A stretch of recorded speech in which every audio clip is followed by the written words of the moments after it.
And we're gonna shift gears from crypto to something else. So obviously you're a little bit newer investor. You're a little bit obviously younger than I am. What are some things that you've learned as a new investor as you've progressed through your investing and time? Like what are some, we'll call it like very important lessons or points that you have learned throughout this that you want to convey to other people? Or if you could do it again, what would you change? Right. So the number one most important lesson, and also if I could do it again, I would change, is especially if you're in your 20s, either out of high school or out of college, is that how much you can invest is 100% dependent on how much you can save. That's obvious, right? We all understand that. But if you look around at your average 22-year-old, that was me, you know, when I finally got my first big boy job, started making money and all that, the first thing I was not doing was opening a Vanguard account and wondering how much I could invest. The first thing I was doing was looking at cars online. The first thing I was doing was looking at clothes. I was looking at maybe firearms that I wanted to buy. Whatever my hobby was at the time, I just wanted to go all out. And I think that's really typical with young people. Now, where I benefited was, well, for one, I did meet you. Two, I also had a family that we didn't grow up rich by any means. So even though I was quote unquote like splurging on things, I was still relatively good at saving. And then I wasn't like how most people are these days. And then of course, meeting you, then I met someone that was completely different when it came to saving. I mean, you were a bigger saver than anyone I've ever met. And so just having mentorship from you, and you would just say like, why did you buy that? That's dumb. And then it kind of hit me. That is dumb. Why did I buy that? And eventually it kind of hits you and it sets in. It's like, man, spending $500 this month on, you know, going out to eat is $500 less dollars I could have been using to invest. And so it seems really obvious, but that's lesson number one, I would say, is look, you're 22, 23 years old. If there's anything I could have changed, I would have been saving more money than what I was spending. Just saving. And look, it doesn't matter what you buy, you're not going to impress anyone. The best way to impress somebody is how you behave, your personality, your leadership skills, how you get along with people, the relationships you build, even some superficial stuff like, are you athletic? Do you go to the gym? All that stuff is kind of free. I mean, what, $30 a month for a membership? It's not too expensive. Another thing too with saving money is that the latest and greatest won't make you better. I mean, like I said, I'm 29. So throughout my 20s, always playing video games. I had so many friends that anytime this new headset, new keyboard, new mouse, whatever it is, you know, they spend $1,000 on Fortnite skins. Like, who does that? Like cosmetics in a game. It's just, and you know, it might sound dumb. People watching this channel might be like, people don't do that. They do. Like I said, I'm 29 years old. All through my 20s, I was watching people spend money on cosmetics for a game that they don't play anymore. It's an old game, so now they don't play anymore. They spend like $1,000 on the game. Look, buying the latest and greatest phone, like really, you're financing your phone and you get a new phone every year. Where's my phone? I've got a Galaxy S10. It works just fine. I don't need the S14 or 13 or whatever is new. The S10 works just fine. And I saved so much money by not having to buy another phone. So that's number one. What do you think of that? Well, I think it's that's a huge, whenever you're young, the younger you are, the more opportunity you have in terms of time to compound whatever you do save. So you have time on your hands. The time is on your side of things. Yeah. And I think that people take too much risk when they're young, when you could take less risk, compound it more, and get to the same place that you want to go, maybe even faster, by saving more, taking less risk and more sure, I'll call it more known sure bets, like ratio swapping with precious metals, and then swapping that over time to increase your wealth quicker. The higher risk that you have earlier in life can destroy the capital that you save. So you want to have a good balance between, I'll call it more sure known bets and things that you have control on. Do that when you're young. And then as you get older and you build more equity and you have more wealth, you can start going crazier and crazier with smaller amounts of money. but you always have that big generator of wealth that you can generate at lower risks for a longer period of time. So that's kind of what I think. And I also think that you did an incredible job with buying a house when you did, having roommates and building that equity.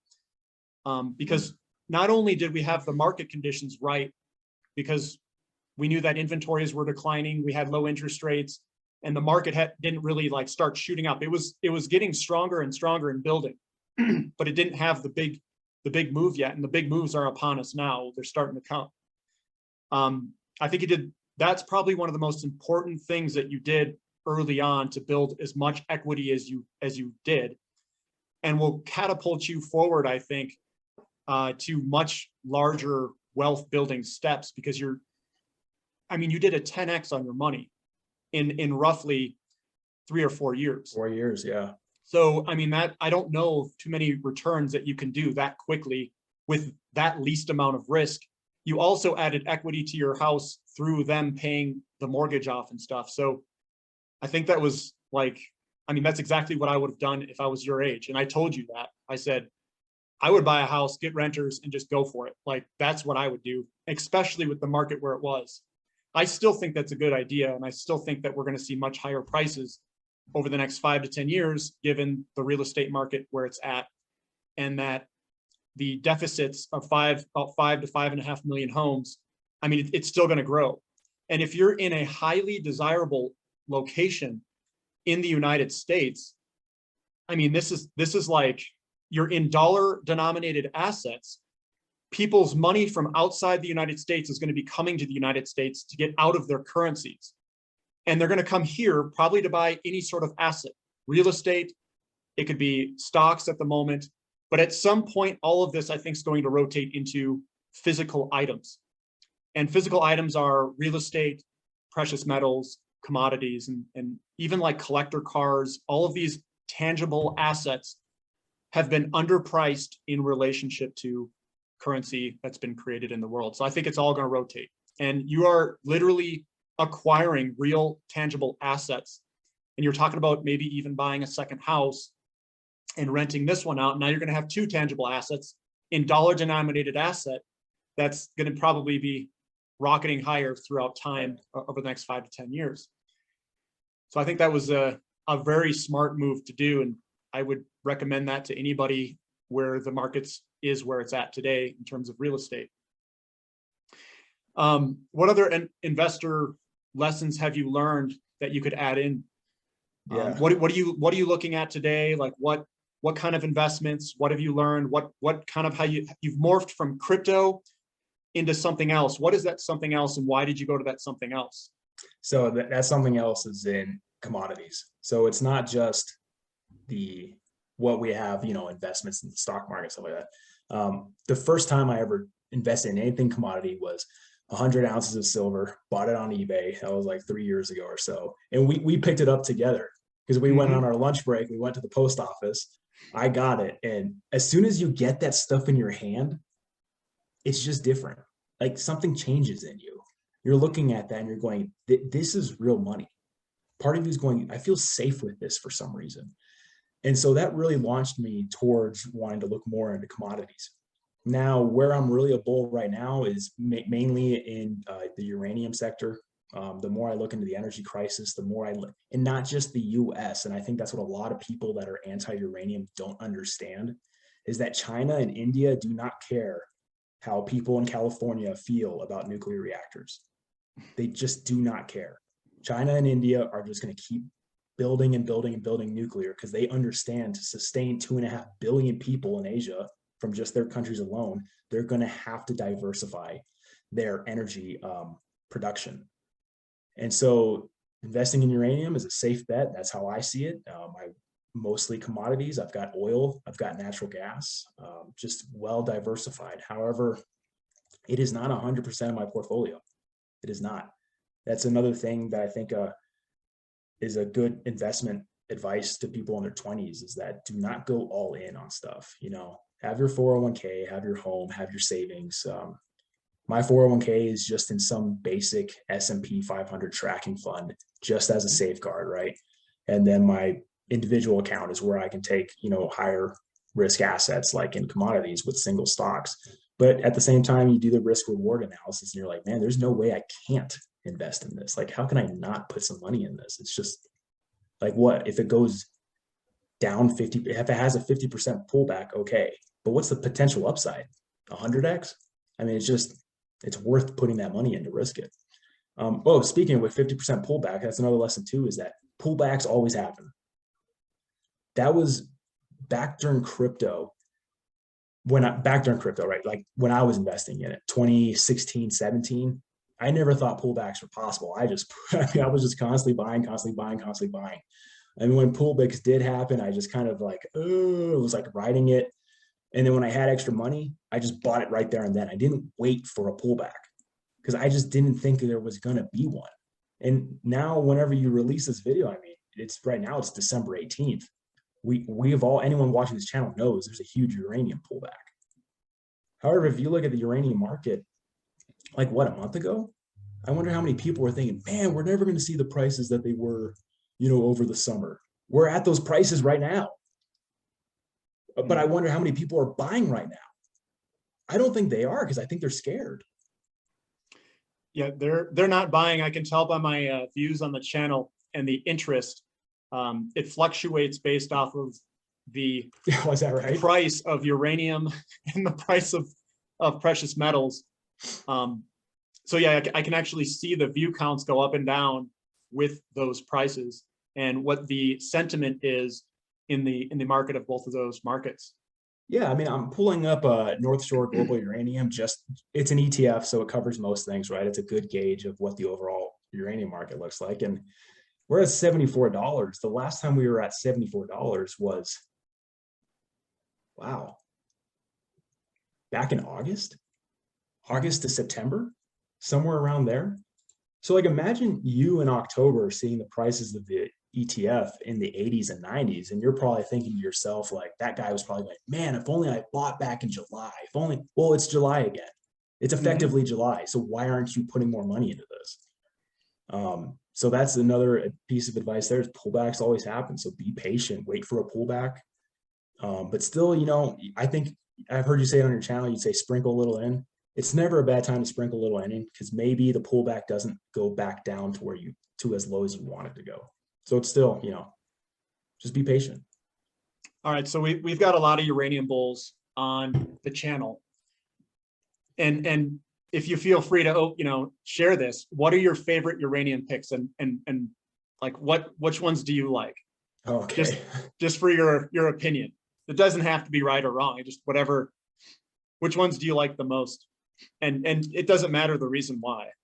Okay. Well, the one I like the most purely from a return is UROY.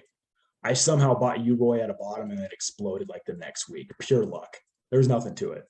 That's a royalty company for uranium. And you like royalty companies. I like royalty companies. They get rid of the input costs of whatever it's going to take for them to finance everything. So that's just a good strategy to have. So I like UROY for that. If I were to like pick a team, I feel like I'm on team baseload. Just team baseload. And why baseload? I mean, if you go on their website, you can read up on everything about them. Oh, I got another one too after that one, but very professional. They have those, I can't even pronounce it right. What's that Canadian region? Athabasca. They've got drills over there. They're looking into it. They have found some stuff. They recently, 2 more drill holes, and they think that they hit the mother lode. They announce it. Their stock goes up 10%, but then uranium as a whole starts going back down, right? So it's almost as if that news didn't actually hit their stock yet in a way. So I'm sitting there thinking like, man, that everyone's selling because they're scared, and yet baseload is only releasing better news. So it's like they're on sale. It's on sale. And then the next one, my most recent position is Lightbridge, and they're producers of the nuclear facilities. And the reason why I like them is because I go on their website, right there on the top, it says board of directors, and I go, okay, let me read up on these people. They just added 3 new directors to their board of directors. They did this in August and September. That tells me they know what's coming. If this company is adding smart people to join their company, it's because they know these contracts are going to need to be fulfilled, and they're going to be expanding their company to be selling goods to everyone that's going to be building or needing to maintain and sustain the current nuclear facilities. So that one is my most recent position. And I just figured, you know what, let's put some money into these guys too. It looks like they know what's going to happen there. And you can read up on their board of directors too. They have very good summaries of who they are. I mean, these are people that have been around in the nuclear area since the 80s. So it's like, that's 40 years of knowledge. It's pretty hard not to invest in a company that has that. Plus it was doing a retest and it was right there. Like, yeah. If you look at the technical analysis, it hit a very, it was like their $7 area or their $6.50 area had a lot of support going back to a year. So you obviously look at the technicals too, because I know that you bought Uroy and you bought it like right at the support level. Yeah. So you are implementing all this technical analysis. You have been looking at the charts yourself. What do you use to look at the charts with? Do you use like stock charts or yeah, something like that? Yeah, stock charts or trading view, or really I just watch your channel every day, and I'll hit pause when you have the chart pulled up for me, and then I'll look at it. I'm not very good at it, but I think the easiest thing to do with technical analysis is finding support, because you just got to pull up a 1 year or 2 year chart, and you're like, where is that line? Where's that horizontal line that goes all over that? It just seems like it always bounces off of. And if you find that horizontal line, then there you go. That's like a good place to buy if it hits that line again. And it usually does. It's pretty successful in being able to do that. Yeah, and sometimes it'll drop below it and then come right back up. Right. You try to tag those bottoms, and when you tag the bottom, you're like, yes, it's going back up. Yeah. It's obviously pretty fun, I think. Is there any other lessons that you'd like to share that you think are important for someone? It can be a life lesson or an investment lesson, or maybe they're tied together. Is there anything else that you'd like to share? Yes, this could be just as important, or it really is just as important. The third one, who you date and who you marry. I mean, it is extremely important. You know, I didn't think I'd marry someone that was cheaper, thriftier than me, but my wife is.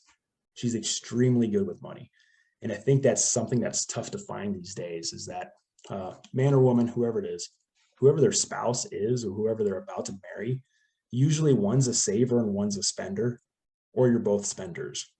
A lot of the time you can't find two people that are savers. And if that's ever and you know, when you find two people that are savers, then that's just, you know, you're both on the same page. Neither one of you sees money as your value, right? So that now you're looking at a person that has personality traits that are attractive. They're not someone that's like, man, I need to buy a Mustang to impress the girls. I need to buy a Mustang. I got to impress the girls, guys. Got to get a Mustang. Got to go get an Audi. Got to do this. And she's also not begging you to buy her a Mercedes because she thinks she's a queen that needs a Mercedes. You know, my wife has a pretty old car and she's had it since 2013. And we're still driving it, and we plan on driving that thing for as long as it can go, right? She's not sitting there asking for a Maserati. I've got friends whose wives are saying, where's my Maserati? Like, this is just, so that's very important. Who are you going to marry? How good are they with money? If you're in your 20s, that's just very, very critical, because most people in their 20s don't really look at it that way. I think once you get older and you have kids, most people kind of change their mindset about wealth, and they're like, man, I think I need to stop wasting my money on superficial things and start saving for my kids and my grandkids. But if you can switch to that mindset in your 20s, it just opens up your portfolio for more investments. And the next thing is, how supportive is your spouse, right? So my wife doesn't really understand how the energy crisis works. She doesn't watch your channel. She's not, when it comes to investments, she's just not smart in it, because she doesn't have that same passion in it the way I do. But I can tell you, she's my number one cheerleader when it comes to it. So that's important to find a spouse who's extremely supportive in your investment strategy. Okay. And I know that you've kind of walked through your life. You went through your 20s. You're kind of coming to the end of the 20s. You're 29. what other advice would you give someone who's graduating college about either careers or about investing or anything that you can think of when they graduate? Like, how would you have navigated through that again if you could? And what advice would you give yourself or someone else having to navigate from either high school or college, or just graduating college, how to get a job, how to navigate through? Would you swap jobs? Would you stay at the same, get a job and get in a company that's good and just stay there the entire time? Like, what advice would you have kind of for a newer person who just graduated college? So right before I graduated college, I was told, I did ROTC, so I was supposed to commission in active duty. It didn't happen. I didn't have the GPA for it. It was a very competitive market at the time. It was during the drawdown years of Barack Obama. So our entire graduating class, I think only 6 went active duty out of 21. And so that kind of, that door shut on me, where I was like, you're going to need to go reserves or National Guard. But my battalion commander there at the time told me, hey, look, Andrew, when one door shuts, 2 more open. And it really did. I got out in the civilian world. I found jobs there. And then shortly after finding a job there, another door opened and I immediately ran to it. And then another door opens up, it goes this way. And then every time a door shuts, you're going to have multiple doors open. And I would say the reason why I'm at where I am is that if you live with that mindset of knowing that doors are always open for you to chase after, you're going to find them. It's when you think every door is always shut is where now you're living with blinders on and you're not trying to look for those opportunities. It's not concrete advice. It's kind of, kind of like it's kind of figurative, but really, if you're in your 20s, early 20s, and you're just starting your career, just know that there's always a door open. You just got to try to find it and really commit to it. Yeah, that's what I would say. Yeah, for my advice to a 20-something-year-old would be, your first job is incredibly important to choose, because whatever job you choose, you're going to gain experience in that job. And then the next job after, what people are going to do is they're going to say, well, you have experience in, I'm just going to make up something, being a quality engineer.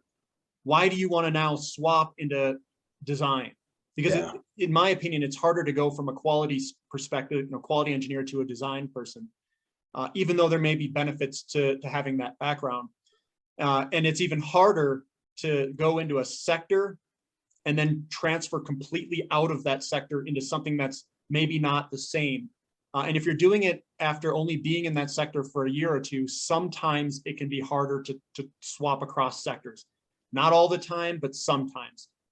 So the first job, I think, is very important to get in a sector and in a job title, if you are going to work for a corporation, that you want to kind of progress into.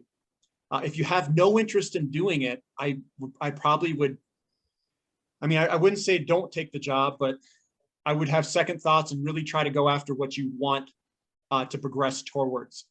And if the job doesn't progress you towards where you want to go 10 years from now, I don't know if I would do that either. So if I wanted to be in an aerospace engineer, let's say, designing airplanes, I don't think I'd go and be like something that's not an engineer at all and go into marketing for a garbage company or I don't know what, something on that lines. Like, you're going to have to be somewhat selective in your first job to get you to where you want to go 10 years from now.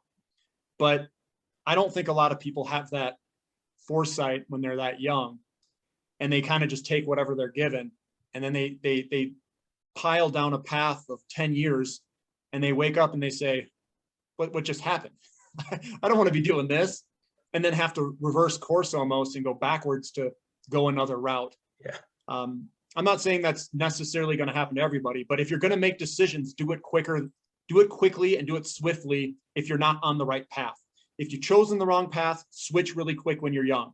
If you feel like you're trapped and you've gone into a position, you're not trapped, especially if you're young. You can always move around, but don't go 10, 20, don't go 10 years into a spot and you don't like it and continue down that path if you don't like it. Switch when you're younger. That's my advice.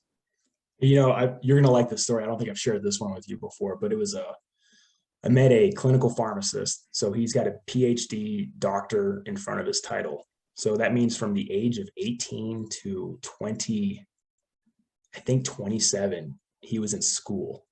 He did, what is it when you go be a doctor for like 2 years and you're working like 80-hour weeks, like right Like an after intern or something, or yeah, it's like a doctor intern. They've got to yeah. work for it. We're engineers, we don't know it, but he went through all of that and he did all of that and he finally graduated. He finally got the title and all this stuff. And so now he's a clinical pharmacist. He has patients. He diagnoses them and he gives them pills. And what's so crazy is I was talking to him at a bar and he tells me, I hate my job. I'm trying to get out. And he goes, but I can't. I spent 10 years of my life getting to where I am today. And I also have 6 figures of student loan debt. Oh man, like, so I would say that, there's no shame in taking a gap year right out of high school if you really don't know where you want to go. And just trying to figure out, like, what do I want to do? As opposed to getting yourself trapped somewhere with a lot of debt. The thing that I would say, or what I would recommend, or maybe not recommend, but what I would look at is look at what you naturally do when you're a kid. And like, so for instance, and maybe we can share what we naturally did as kids. I would always be outside. I would always like rip apart mountain bikes, put them back together, do dirt bikes, put them back together and go ride them. And I did it because I wanted the riding experience. I didn't necessarily like the mechanics.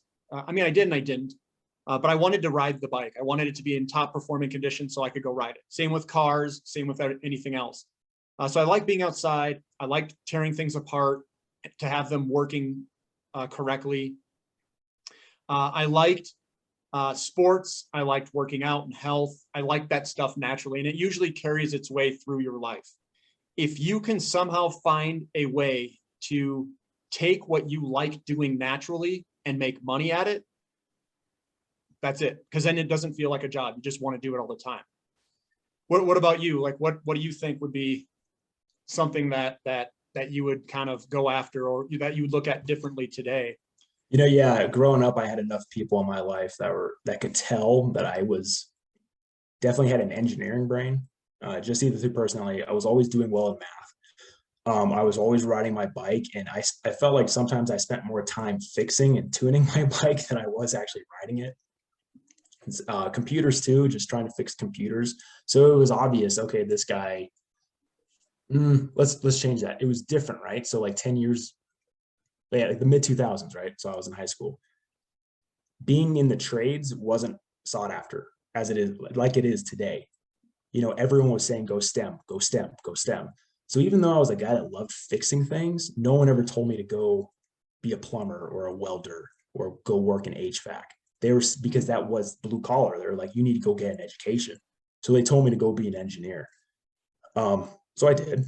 And so my current job, I am more hands-on than what I have been in my previous jobs. And so because of that, I'm much happier. However, if I could somehow do some kind of time machine and go back 15 years, I might have pushed myself to go into the trades. I may have actually told myself, go do HVAC or plumbing or mechanic or something like that, because I do enjoy doing that kind of stuff. And I also have a business mindset. I could have started my own company. It's kind of hard to start your own defense contracting company. You go build multi-billion-dollar systems. So that may have been something I would have done. It might be something I do in the future too, especially if, I can become financially independent and can start my own company and work when I want. Why not? Mm-hmm. And then is that your end goal basically, is to become financially independent? Yeah, absolutely. How are you progressing towards that goal? Like what are your milestones, and how are you determining if you're actually getting closer and closer to that step? Do you have any goals, or did you set any personal or life goals, or you're just kind of saving and working towards something? Yeah. So goal number one, I've had this number in mind, was 50 years old. If I can't retire by 50 years old, then I must have used money in places that I shouldn't have been using it. Why did I pick 50? Just because that seemed pretty young compared to when most people retire. Definitely not. I will never tell myself I need to retire at 67 to max out Social Security. That should never be your strategy when it comes to retirement. And I hear that all the time. I hear it all the time. And you've seen it in the office too. You got someone who's 65, 66, and it seems like they're working just to hit 67 so they can retire, when they can retire today and if they wanted to, and really enjoy their retirement years. I think where I need to be is not necessarily through what my portfolio is worth, but how much passive income I'm earning. I think if I can easily make 6 figures of passive income right at 100 grand of passive income from real estate, then I can easily retire at that age. Of course, with portfolio and other assets that are, kind of like your nest egg, if you will. Mm-hmm. So you're measuring it basically off of cash flow, right? You'll have expenses and how much income you have versus your actual asset number or base. What are some of your what sectors are you looking at? And maybe you're not looking at any one different than what the channel, but is there any sectors outside of what we talk about on the channel that you might be looking at, or anything different or obscure, or any other investments that you may have that you're looking at? And it could be anything. I'm not saying that anyone's constrained to the Finding Value Finance channel. Right. Yeah. But is there anything else that you're looking at in terms of investments? You hit real estate. You said that you're kind of not in cryptos anymore. Is there any collector stuff that you're looking at, or anything, or not really? Or is it mainly just the commodity bull market that's got your attention? Yeah, that's really got my attention now. I mean, it just seems like everything else has so much growth that when you look at the ratios and compare it to other items, there's so much money in them. There's just a ridiculous amount of money in most things, whether it's tech companies or it's like Tesla or your cryptos or your NFTs, even collectible stuff, right? I think I've got some friends that were talking about baseball cards again, and it's like, I think that's making a comeback. Like there's people investing in, I think there's people investing in baseball cards again. And that's making a comeback. It seems like if you think that there's something out there that's kind of mainstream and you can make money on it, there's people just throwing money at it. And right now, if you're a contrarian investor, the things that aren't making money is what you should be investing in. So the things that haven't bubbled up is your commodities. So that's where I'm at. Perfect. Yeah. Perfect. Another thing that I wanted to ask, and it's career related and whatnot. Did your career progress the way that you wanted it to? Or when you were going in college and you were kind of coming out, did you think that your career progressed the way that you thought back then? And how does that change your mindset about your career and your priorities and your responsibilities and whatnot? And do you think it will continue to change or stay the same going forward? Yeah, that's a tough question, because in college, I was not looking at the 5-year plan, so to say. I just thought I was going to join right in the Army, do 20 years in the Army, retire with a pension, and then do whatever after that. That's really what I thought was going to happen. And so when that door shut and I had to go into the civilian world and find work that way, I was just trying to get my first job. I was doing anything I could to get my first job. So when I did get it, I was a project manager for a very small project, right? Nothing big. I didn't really like it. I didn't really like it at all. And I told myself I would probably not want to go back into like that corporate world environment. And now I am with the company that I'm with now. But what I've found progressed is that you got to find, when you start trying all these jobs, you start finding what your talent is, and you start figuring out where your gifts are, or like you start figuring out what makes you happy when working. And then you can kind of narrow it down and eventually find a job that puts you in a position where you are more likely to do more of those things and less of the things you don't like. There's no perfect job. It's just, if this is the things you don't like and these are the things you do like, you want to find a position that's more like this, as opposed to this or this or this or this. And also, I recognize that work and career it's only there for me to earn money in the happiest way I can, so that I can eventually become financially independent. That's why everyone eventually retires. Even people that say they love their job, they retire, with the exception of, that very, very small amount of people that are working their same job in their 70s and 80s. There's some actors and musicians that are still doing that. I think, who was it that founded Vanguard? Bogle? Didn't he wasn't he still doing all that stuff even right before he died? He was doing all those kinds of things, still going to conferences and giving speeches. those guys really do love what they do, but that's 1 in a million. That's not your average person by any means. Okay, is there anything else that you have that you'd like to share? I don't have any other questions left, but is there anything that you'd like to share? Any closing comments or conclusions or anything like that? Yeah, how about we talk about something that we both used to do all the time, which was going to the gym and weightlifting. I really do think that level of discipline translates to other areas of your life. If you can tell yourself, I'm going to the gym every day to put all this weight on my back or on my chest and just lift it up and just stress my body and do that every day and get better at it and get stronger, that discipline translates everywhere else. It teaches you, it really does change you. It's not just purely for aesthetics or looking good or trying to be strong. It just really does translate. And it's hard to explain until you go out there and actually do it. Here's a question. Do you think that, and obviously we both worked out, that's where we originally saw each other, but do you think that mindset is predispositioned in the person, or do you think that is built? That is hard. Because I don't know. Yeah. Because I have always go for it. Well, let's establish we can agree it's a mix to some degree. There's definitely a mix. It's not one or the other. It's not binary, right? Now, if I had to apply percentages on it, it's definitely not 50-50.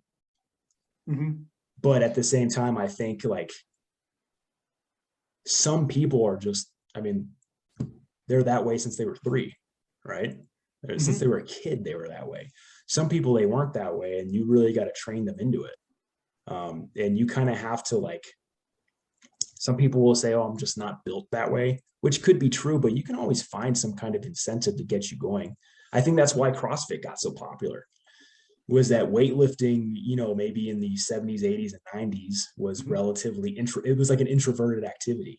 You would go over there, you would lift, and then you would leave. Maybe you would have 2 or 3 friends at the gym. CrossFit comes around, and all of a sudden, all these extroverts that love the classes and that fraternity, sorority kind of relationship within a gym, that started attracting all those people there. So I think whatever your personality traits might be, I think you can always find something athletic to do every day that will fit your personality style. So it is a mix, but I think you can always, it's not an excuse. How about that? You think that obviously is going to translate very well into being a better investor and being more disciplined and patient and all that stuff?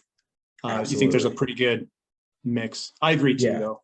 Because you didn't get a 500-pound squat overnight, right? It took years to get there. So you're not going to have a $5 million portfolio overnight. It's going to take years to get there. It's the same thing. Yeah, I was most proud of my deadlift, not my squat. What, you want to throw out some numbers? Throw out some numbers. No, it's fine. I'm proof that they happened. No, it's all good. And what are the pullbacks? The pullbacks are when you get injured. I know. The pullbacks are the injuries. So just to let you, if you guys do care about lifting, what it morphs into is as you get stronger and stronger and stronger, you hit points where the majority of your lifts are now like preventative injury lifts to make sure that you are strong around your knees and your joints and everything. So you're doing all these lifts to ensure that everything stays in place when you do very heavy lifts. So they're almost like, it's almost like preventative injury lifts that you do for half of the freaking lifts that you're there in terms of time versus your growth building. And you could almost say that the growth building is your precious metals, or your recovery is your precious metals, and your growth is in your higher risk assets. You can almost draw that parallel there, where it's like, I'm going to recover and do very well on my precious metals and swapping, and then you grow your wealth through the ratios using like uranium and oil and all these high leverage bets. So it is very, very similar. And that's half of it. We haven't even gone into diet, because diet teaches a whole other realm of discipline. And that's more of like an emotional discipline that you have to have, some kind of because weightlifting is like a physical discipline, and diet is more like an emotional, like what is it? Your cravings. You're disciplining your cravings, and that's also related to investing too. Because now you got to tell yourself, I don't want to go buy that. Like I'm not going to go out and spend $80 to go eat with my wife downtown at some awesome restaurant. I'm going to suppress that craving so that I can go invest it. Right. So even when we start talking about diet plans and how we were always talking about diets, whether it was vegetarian or carnivore or a mix between the two and all that kind of stuff, staying away from sugar and soda, that translates over too. And I think, especially if you're in your younger 20s or even if you're in high school, get in a gym, start focusing on diet, and you'll see that that stuff translates over to everything else pretty easily. Yep. Well, all right. That's all I've got. Thank you for coming on the channel, Andrew. I really appreciate you and taking your time to come on the channel. I think you've got a lot of valuable lessons here that people can learn from. So thank you for coming on the channel, and maybe we'll come on again and see you in the next video that we create. All right, thank you, Coach. I'm happy to do it, and I'm excited to see how everyone's portfolios here will increase hopefully in the coming years. All right. Well, I'll catch you later. Thank you.